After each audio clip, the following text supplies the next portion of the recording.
우리는 고난주간을 보내고 또 어제는 부활주일 예배로 드렸습니다.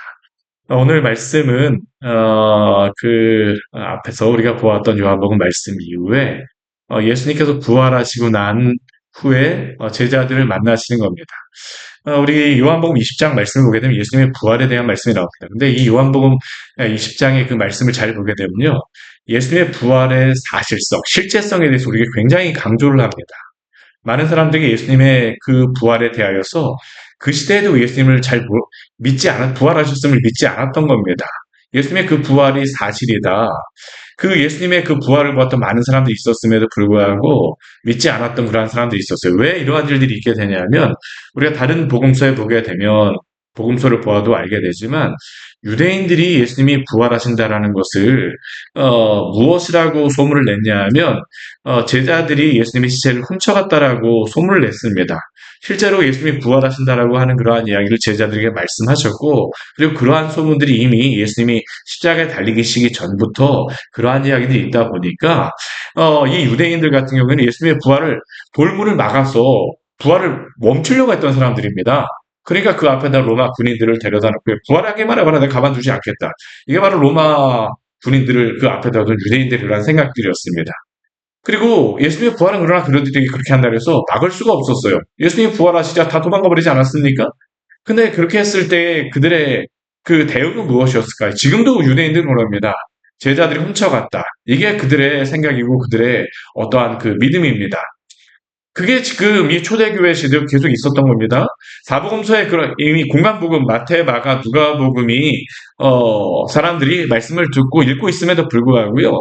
아직도 그러한 생각들이 많이 펼쳐져 있고 또한 그러한 소문들로 인하여서 신앙이 흔들리는 것을 알았던 요한은 그것에 대하여서 그렇지 않다라는 것을 알려주기 위하여서 요한복음은 우리에게 예수님의 부활의 실제성에 대해서 굉장히 강조해서 말해요. 어제 주일 말씀에도 제가 그것에 대해서 강조했지만 예수님의 부활이 사실입니다. 그것을 증명하는 가장 좋은 방법이 무엇일까요? 예수님의 무덤이 비어 있다는 겁니다. 다른 종교 같은 경우는 그들의 그 종교의 창시자의 무덤이 여기에 있다는 것이 그들의 자랑이며 그들의 창시자의 그러한 시체가 이곳에 있다는 것이 자랑이지만 기독교는 다릅니다. 기독교의 자랑은 무엇일까요? 우리 주님의 무덤이 비어 있는 것이 우리의 자랑임을 기억하시기를 바랍니다. 우리 주님의 무덤은 비어 있습니다. 그것을 모든 사람들에게 만방에 다 알리는 겁니다. 그런데 이러한 소식을 처음에 마리아가 예수님을 만나고 알게 되었어요. 두 제자, 베드로와 그의 사랑하시는 제자가 예수님의 무덤에 가서 예수님의 무덤이 비어있다는 것을 보고 예수님이 부활하신 것을 믿은 게 아니고요. 그의 무덤이 비어있다는 것을 믿었습니다. 왜 그렇게 요한복음에 기술할까요? 예수님의 무덤이 적어도 비어있다는 것은 사실이라는 것을 그들에게 증명하기 위하여서입니다. 그런데 그들이 이렇게 예수님의 무덤이 비어있는 것을 보고 마리아가 예수님이 부활하셨다는 것을 분명히 보고 그 사람들에게 전하였음에도 불구하고 그들의 마음은 어떠한 마음이었을까요? 오늘 앞에 18절 말씀해 보게 되면요. 이런 말씀이 있습니다. 우리 앞에 그 요한복음 20장 18절 말씀 한번 같이 한번 읽어볼게요. 막달라 마리아가 가서 제자들에게 내가 주를 보았다고 또 주께서 자기에게 이렇게 말씀하셨다. 이를 얻다라고 이야기합니다. 마리아가 이것을 전하는 겁니다. 예수님 부활하셨어요. 예수님 부활하셨습니다. 여러분들 어제 예수님 부활하셨음을 증거하셨습니까? 우리 계란을 가지고 구운 란을 가지고 이 앞에 나가고 사람들에게 나누었는데요. 우리가 예수님의 부활을 증거했습니다. 예수님 부활하셨습니다라고 증거하였습니다. 그런데 많은 사람들의 반응은 무엇입니까? 에이, 사실 그러한 반응 아닙니까? 믿지 않습니다. 제자들은 어땠을까요? 아직도 잘 믿지 못하는 사람들이 있습니다. 오늘 말씀에서 그것을 계속 말씀합니다. 예수님의 그 부활의 소식을 마리아를 통하여서 분명히 들었음에도 불구하고 마리아가 무덤이 비었다는 것을 전하였을 때 이 제자들이 보았고 그것이 사실임을 믿었음에도 불구하고요. 마리아가 예수님 만났다고 했는데도 불구하고 이번에도 믿지 않습니다. 마리아가 했던 이야기가 사실임을 한번 보았으면 믿어줄 만도 한데 사람들이 믿지 않아요. 왜 믿지 않을까요? 예수님이 그 나사로를 살린 것을 그들은 보았습니다. 그렇죠? 나사로를 살린 것을 그들은 보고 그들이 실제로 다 확신했습니다. 그런데 참 인간의 마음에 이상한 점은 무엇이냐면요. 예수님이 살아계셨을 때 나사로를 살리셨을지 모르겠지만 예수님이 살아나셨다라는 것은, 예수님 스스로 살아나셨다라는 것은 이 제자들에게 믿기가 어려웠던 겁니다. 이게 믿음이라고 하는 게, 이게 예수님을 믿는다라고 하게 되면요, 모든 게 다 이해되고 알게 되는데, 기독교 신앙은 믿으면 알게 되는 게 굉장히 많습니다. 근데 이 믿음이라고 하는 게 우리의 상식이라든가 이성이라든가를 넘어가기가 굉장히 어렵습니다. 이게 왜 그럴까요? 성령께서 역사의 시대에는 그러한 영역이 때문이죠. 오늘 제자들도 그렇습니다. 제자들을 보게 되면요, 예수님이 부활하셨다는 소식을 들었음에도 불구하고 오늘 19절 말씀에 보게 되면 이날 곧 안식 후 첫날 저녁이라고 합니다. 우리 요한복음 20장이 안식 후 첫날이라는 말씀으로 시작하잖아요. 그렇죠? 아침서부터 시작해서 이 오늘 19절 말씀은 그날 저녁에 있었던 일입니다. 마리아가 예수님이 부활하셨다는 것을 아침에 가고 전화했음에도 불구하고요, 저녁 때 되니까 이 사람들은 또 어떻게 합니까? 또 두려움이 밀려오는 겁니다. 예수님 부활하셨음에 대해서 확신이 없어요. 정말 그랬을까? 그런 생각은 있지만 확실하게 믿지 못하는 겁니다. 믿음의 확실성이 없게 되면요, 두려움이 있는 겁니다. 오늘 말씀도 한번 보십시오. 첫날 저녁에 제자들의 모습은 어떻습니까? 유대인들을 두려워하였습니다. 왜 구원의 확실성이 필요합니까?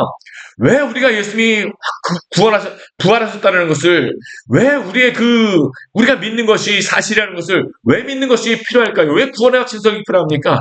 두려움을 그게 없애주거든요. 우리가 담대해지려고 하게 되면요, 주님에 대한 이 믿음이 필요합니다. 근데 제자들 어때요? 그 믿음이 없으니까 두려운 겁니다. 유대인들이 우리 쫓아오면 어떻게 하지? 유대인들이 예수님 부활하셨다라는 이야기가 또 퍼져나가는데, 야, 이것 가지고 우리 또 붙잡으려면 어떻게 하나? 그러니까 어떻게 할까요? 제자들의 반응은. 문 꼭 걸어 잠그고 있는 겁니다. 들어오지 못하도록. 그런데 제자들이 문을 꼭꼭 걸어 잠그고 있을 때 누가 찾아오십니까? 예수님이 찾아오세요. 오늘 뒤에 한번 말씀 보십시오. 19절 말씀 한번 잘 보십시오. 문들을 닫았더니, 문들을 꼭꼭 걸어 닫았는데, 그에 보면 뭐라고 오늘 요한복음 우리에게 말씀합니까? 예수께서 오사 가운데 서서 이르시되, 예수님이 그 문을 통과하여 오셨습니다. 예수님의 그 부활체는 분명히 다른 겁니다. 그들에게 나타나셨어요. 그리고 그들에게 처음으로 하시는 말씀이 무엇입니까? 너희에게 평강이 있을지어다. 사랑하는 여러분, 저와 여러분 모두에게 주님의 평강이 가득하기를 축원합니다. 부활 이후에 예수님이 정말로 주의 성도들에게 주시고자 하는 것이 무엇일까요? 평강입니다. 우리가 보통 샬롬이라고 하는 단어를 사용하잖아요. 샬롬. 여기에 나오는 평강이 바로 이 샬롬입니다. 물론 이 헬라어에서는 에이레네라고 하는 그런 단어를 사용하고 있지만, 샬롬이라고 하는 예수님께서 오시게 되면 아람어, 이 히브리어를 쓰셨기 때문에 샬롬이라고 말씀하셨습니다. 샬롬, 너희에게 평강이 있을지어다. 너희에게 평강이 있을지어다. 오늘 예수님께서 너희에게 평강이 있을지어다를 한 번만 말씀하지 않으세요? 오늘 21절 말씀도 어떻습니까? 우리 21절 말씀도 같이 한번 읽어볼까요? 예수께서 또 이르시되 너희에게 평강이 있을지어다. 여기까지만 읽겠습니다. 오늘 예수님께서는 제자들에게 나타나셔서 주시고자 하는 것이 무엇입니까? 평강입니다. 평강. 샬롬을 주시길 원하십니다. 예수님의 부활은 우리에게 무엇을 주는 것입니까? 평강을 주는 겁니다. 평안을 주는 겁니다.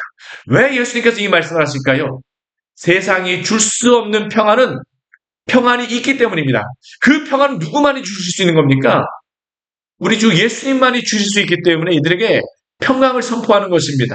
이것은 세상이 주는 평안과 달라요. 세상의 평안은 어떻습니까? 일시적입니다. 세상의 평안은 어떻습니까?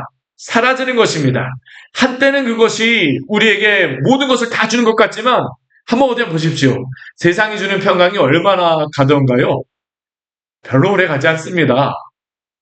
대학교에 들어가고, 저도 인생을 살아보게 되면요, 대학교에 들어가고 결혼을 하고 직장에 들어가고 자녀를 낳고 걱정하던 일들 하나님께서 은혜 주셔갖고 그러한 일들이 여러 가지 이루어졌음에도 불구하고 그러한 여러 가지 많은 기쁨이나 그런 것들이요, 오래 가지 않더라고요.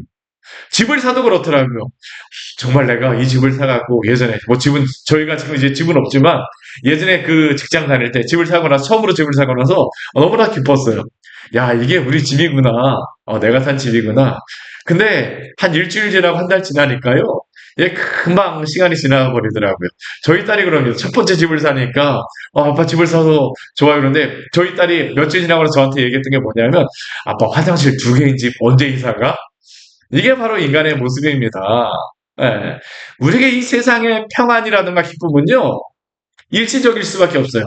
그러나, 우리 주님이 주시는 평안은 유통기한이 없습니다. 왜요? 우리 주님의 그러한 평안과 약속은 영혼에 대한 약속이기 때문입니다. 우리 주님이 부활의 첫 열매가 되어진 것은 우리에게 영원한 나라에 대한 소망을 주셨음을 기억하십시오. 이게 바로 주님이 주시는 평안이죠. 우리 주님이 주시는 그 평안 가운데에서 살아가시기를 축원합니다. 예수님이 첫 번째 주시고자 하는 그러한 것이 바로 이 평강이에요. 그들에게 이것을 확신시켜 주시기 위해서 부활하신 주님을 내가 부활했다는 것을 보여주기 위해서 또 예수님께서 어떻게 하십니까? 오늘 20절 말씀해 보게 되면요. 이 말씀을 하시고 나서 손과 옆구리를 보이시니. 제자들은 예수님을 보았어도요. 한번 생각해 보십시오. 여기 문 있어갖고 우리가 못 들어오잖아요. 그렇죠? 문은 그들이 꼭꼭 걸어놓은 건데 들어오셨으니까 어떻게 들어왔지? 이 제자들에게 드는 생각입니다. 어떻게 들어오셨지? 이게 어떻게 들어오셨지? 그러니까 제자들의 반응은 무엇일까요? 귀신이다입니다. 귀신이다, 사실은. 영일 수도 있겠구나라는 생각입니다. 아, 근데 예수님 정말 예수님이신가? 우리 마가복음 말씀 같은 경우 보면요. 우리 마태복음도 그렇고, 예수님 무리를 걸으셔 오실 때 제자들의 반응이 무엇이었어요? 귀신이다, 귀신이 나타났다는 거잖아요. 그렇죠? 지금도 그렇습니다. 제자들의 반응은 뭐죠? 오늘을 믿지 못해요. 그래 예수님이 어떻게 하십니까? 손과 옆구리를 보여주시니. 20절 뒤에 말씀 보게 되면 그 다음에 있는 것이 무엇입니까? 주를 보고 기뻐하더라. 실제로 주님이 못 박히셨던 손의 그 자국을 보고 옆구리에 창자국을 보았을 때야 정말 예수님이라는 것을 그들이 확실하게 되는 겁니다. 그때야 기뻐하게 되어지죠. 근데 예수님께서 그들에게 다시 하는 말씀이 무엇입니까? 너희에게 평강이 있을지어다. 증명을 해서라도 그들에게 주시고자 하는 것이 무엇입니까? 평안입니다. 평안. 사랑하는 여러분, 우리 어떠한 가운데에서도 주님이 주신 이 평안 가운데 거하시기를 소망하십시오. 또한 이 평안이 있기를 축원합니다. 상황이 있어서 우리가 흔들리는 게 아니고요. 주님이 평안을 주시게 되면 어떠한 상황 가운데에서도 어떠한 사람 가운데서도 평안할 수 있습니다. 이게 정말로 주님이 주시고자 하는 거거든요. 그리고 예수님께서 무엇을 말씀하세요? 오늘 21절 뒤에 말씀해 보게 되면 아버지께서 나를 보내신 것 같이 나도 너희를 보낸다라고 말씀하십니다. 아버지께서 나를 보내신 것 같이 나도 너희를 보내노라. 왜 예수님이 평강을 말씀하시고 이 말씀을 하실까요? 주님의 백성들이 주님의 백성으로 살기 위해서는 무엇이 있어야 됩니까? 평강이 있어야 된다는 겁니다. 무조건 가서 감당할 수 없어요. 주님의 평안이 있어야지만 주님의 백성답게 살기 때문에 주님이 이 말씀을 하신 겁니다. 우리는 간다라고 해서 감당할 수 있는 게 아닙니다. 주님의 그 은혜가, 주님이 주신 그 평강이 있어야지만 주의를 감당할 수 있는 겁니다. 무조건 믿음으로만 하십시오가 아닙니다. 주님으로 인하여서 그 은혜가 있어야지. 주님의 그 부활에 대한 확신, 또한 주님의 그 영광을 알아야지만 이 일도 감당할 수 있다는 거죠. 오늘 그 이후에 예수님께서 이 제자들에게 무엇을 말씀하십니까? 오늘 22절 말씀을 보게 되면요. 이렇게 말씀하십니다. 우리 22절도 같이 읽습니다. 이 말씀을 하시고 그들을 향하사 숨을 내쉬며 이르시되 성령을 받으라. 예수님이 제자들에게 무엇을 주시고자 하십니까? 성령을 받으라라고 말씀하십니다. 성령을 받으라. 이 성령을 받은 제자들에게 있는 특권이 있습니다. 어떠한 특권입니까? 오늘 23절 말씀에 보게 되면 그것이 나오는데요. 너희들이 누구의 죄든지 사하면 사하여질 것이요 누구의 죄든지 그대로 두면 그대로 있으리라. 이게 굉장한 특권을 주신 것이죠. 그렇죠? 이게 제자들에게 주신 특권입니다. 그런데 이것은요, 제자들에게만 주신 특권이 아닙니다. 누구에게도 주신 특권일까요? 주님의 백성들에게도 주신 특권입니다. 사실 이 특권은 누구에게 준 겁니까? 교회에게 주신 것입니다. 오늘 누구의 죄든지 사하면 사하여질 것이요 누구의 죄든지 그대로 두면 그대로 있으리라라고 하는데 이 말씀과 유사한 말씀을 주신 말씀이 있어요. 어디 있냐면 마태복음에서 두 번 이 말씀을 하십니다. 우리 이 말씀을 같이 한번 찾아볼게요. 우리 마태복음 16장 19절 말씀입니다. 마태복음 16장 19절의 말씀이에요. 마태복음 16장 19절 말씀입니다. 주는 그리스도시요 살아계신 하나님, 너희는 나를 누구라 하느냐? 주는 그리스도시요 살아계신 하나님의 아들이십니다. 라는 그러한 베드로의 고백을 받으시고 나서 18절 말씀에 보게 되면 너는 베드로와 내가 이 반석에 내 교회를 세운다라고 합니다. 베드로의 이 고백 위에 교회가 세워진다는 겁니다. 교회는 어떤 것입니까? 주는 그리스도시요 살아계신 하나님의 아들이십니다라는 그 고백을 가진 사람들이 모인 곳이 바로 교회입니다. 그리고 나서 그 교회에게 주시는 약속이 있어요. 우리 19절 말씀 같이 읽겠습니다. 내가 천국 열쇠를 내게 주리니 내가 땅에서 무엇이든지 매면 하늘에서도 매일 것이요 내가 땅에서 무엇이든지 풀면 하늘에서도 풀리리라. 매고 푸는 권세가 누구에게 있다는 겁니까? 교회에게 있다는 겁니다. 이러한 고백을 하는 교회들에게 이러한 권세가 있다는 겁니다. 한 번만 말씀하지 않으세요? 뒤에 보게 되면 18절 말씀에도 이 말씀을 하십니다. 우리 18절 말씀 같이 해볼까요? 18절 말씀에 보게 되면 18장 18절 말씀입니다. 18장 18절입니다. 18장 18절 우리 같이 한번 읽겠습니다. 진실로 너에게 이르노니 무엇이든지 너희가 땅에서 매면 하늘에서도 매일 것이요 무엇이든지 땅에서 풀면 하늘에서도 풀리리라. 그런데 우리 17절 말씀에 오게 되면 또 중요한 단어가 하나 나와요. 우리 17절 말씀 우리 같이 한번 읽을게요. 만일 그들의 말도 듣지 않거든 교회의 말하고 교회의 말도 듣지 않거든 이방인과 세리와 같이 여기라라고 이야기합니다. 우리 풀고 또한 이 매는 권세를 말씀하실 때 무엇과 항상 연관해서 말씀하십니까? 교회와 연관해서 말씀하십니다. 교회. 교회의 이 권세가 바로 풀고 매는 권세라는 겁니다. 그러면 이 풀고 매는 권세는 무엇일까요? 이게 항상 무엇과 관련되냐면 말씀과 관련되는 겁니다. 주님의 말씀을 전하게 되면 그 사람이 구원을 받음으로 말미암아 주의 나라에 대한 소망을 받을 것이요. 이 말씀을 전하지 않게 되면 이 구원의 은혜가 있지 못하다는 겁니다. 오늘 23절 말씀도 바로 그것입니다. 너희가 누구의 죄든지 사하면 사하여질 것이요 누구의 죄든지 그대로 두면 그대로 있으리라. 이것은 무엇입니까? 주의 말씀을 전함으로 말미암아 성령을 받으라고 얘기하잖아요. 성령을 받은 성도의 그러한 말씀을 들음으로 말미암아 그 복음을 통하여서 그들이 예수님을 믿음으로 죄가 사하여지고 또한 구원을 받게 하는 그 역사, 그러한 권세가 바로 우리에게 교회에게 주셨음을 기억하십시오. 사랑하는 여러분, 그렇기 때문에 오늘 주님의 그러한 백성들로서 살아가시기를 바랍니다. 우리에게 이 사명을 주신 것입니다. 평안을 가진 성도들아, 백성들아, 이 일을 감당하라. 평강이 있을지어다 아버지께서 나를 보낸 것 같이 너희를 보내노라. 근데 이 말씀을 예수님께서 이렇게 말씀하셨음에도 불구하고요, 믿지 않는 사람이 있습니다. 누구입니까? 도마입니다. 도마는 제자들에게 이 모든 것들을 말씀해 주셨음에도 불구하고요, 내가 예수님의 옆구리와 손가락에 손을 넣지 않으면 믿지 못하겠노라. 오늘 도마에게 직접 나타나셔서 말씀하십니다. 오늘 27절 말씀에 되면 26절 말씀에 보게 되면요, 여드레가 지나서라고 합니다. 우리 20장 26절 말씀에 여드레가 지나서는 일주일 후라는 겁니다. 그 다음 주일날 예수님이 나타나셨어요. 그리고 도마에게 말씀하십니다. 뭐라고 말씀하십니까? 너희에게 평강이 있을지어다라고 말씀하세요. 3번씩이나 말씀하십니다. 제자들에게 3번씩이나 말씀하시는 거예요. 그리고 나서 이번에 도마에게 직접 말씀하십니다. 나는 믿지 못하겠어. 손가락을 예수님 옆구리 손가락에 넣어보지만 믿지 못하겠다는 그 도마에게 뭐라고 말씀하십니까?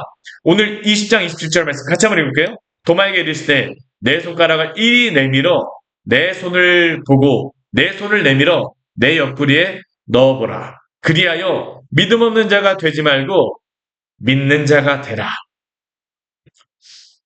왜 여기에 이 말씀을 하셨습니까? 우리 요한복음 아까도 말씀드렸지만 이 시대는 예수님의 부활에 대해서 믿지 않는 사람들이 너무나 많거든요.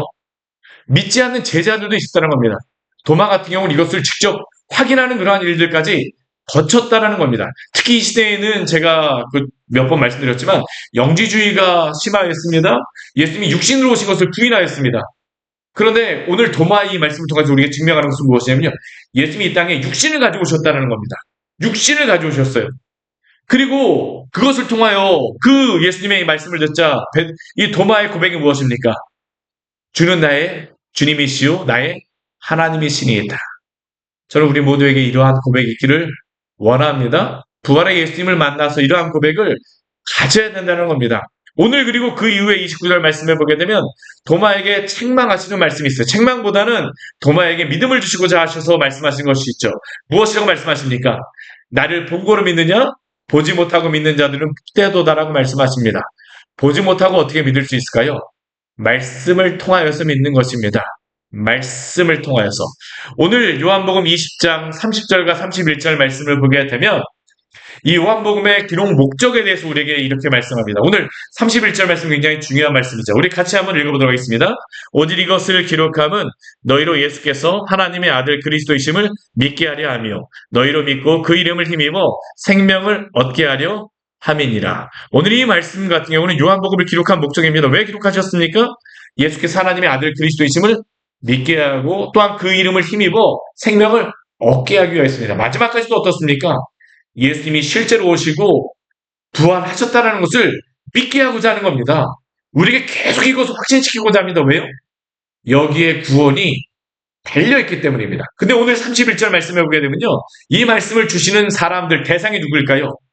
아들 그리스도임을 믿게 하려 함이요라고 하니까 우리는 초신자들에게만 주신 말씀인가 라고 생각하지만 그게 아니에요. 그 뒤에 보면 어떻습니까?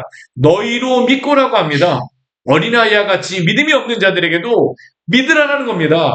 초신자에게도 이 말씀을 요한복음의 말씀을 읽고 믿고 이미 믿는 사람 기신자에게도 이 요한복음을 통하여서 믿음의 확신을 갖고 또한 그 뒤에 보면 뭐라고 해요? 그 이름을 힘입어 이미 믿음이 있는 성도들도 그 믿음이 단단해져서 힘있는 능력을 받을 것을 이 요한복음을 통하여서 힘을 얻을 것을 오늘도 우리에게 주시기 위하여서 이 요한복음을 우리에게 주셨습니다. 사랑하는 여러분, 우리 주 예수 그리스도의 말씀을 통하여서 날마다 믿음 가운데 확신 가운데 서시기를 축원합니다. 본고로 믿느냐 보지 않고 믿는 자들에게는 더욱더 복되다라고 말씀하십니다. 주님의 이 약속의 말씀 우리에게 주셨기 때문에 오늘도 이 구원의 확신 가운데 담대하시기를 축원합니다. 같이 기도하도록 하겠습니다. 하나님 아버지 오늘 말씀을 통하여서 우리에게 귀한 은혜를 주시니 감사를 드립니다. 요한복음의 말씀을 통하여서 마지막 남은 사도로서 요한은 이 요한복음의 기록, 주님께서 성령께서 강권하시는 그 강권하심을 따라 이 요한복음을 기록하며 어떻게 하든지 간에 남겨진 그 제자들에게 예수 그리스도를 믿고 생명을 얻게 하기 위해서 피를 토하는 심정으로 이 요한복음을 기록하여 그 제자들에게 전하여 주었고 또한 이 전하여진 이 말씀은 오늘 우리에게도 주셨습니다. 주님, 오늘 우리에게 주님이 제자들에게 말씀하셔서 또한 그들에게 믿음을 주시고자 한 것과 같이 오늘도 이 말씀을 통하여 우리의 믿음을 강건하게 하기를 원하시는 줄 믿사오니 주여 성령의 충만함 가운데에 우리가 믿음의 확신을 갖고 이 세상 가운데 주님으로 인하여 평강을 얻음으로 말미암아 주님의 백성들로 살게 하여 주시옵소서. 이리저리 흔들리는 자들 되어지지 말게 하여 주시고 확신 있는 자들로서 굳건하게 서게 하여 주시옵소서. 예수님 이름으로 기도드립니다. 아멘. 오늘 말씀 같이 기억하시면서 기도하며 나가도록 하겠습니다.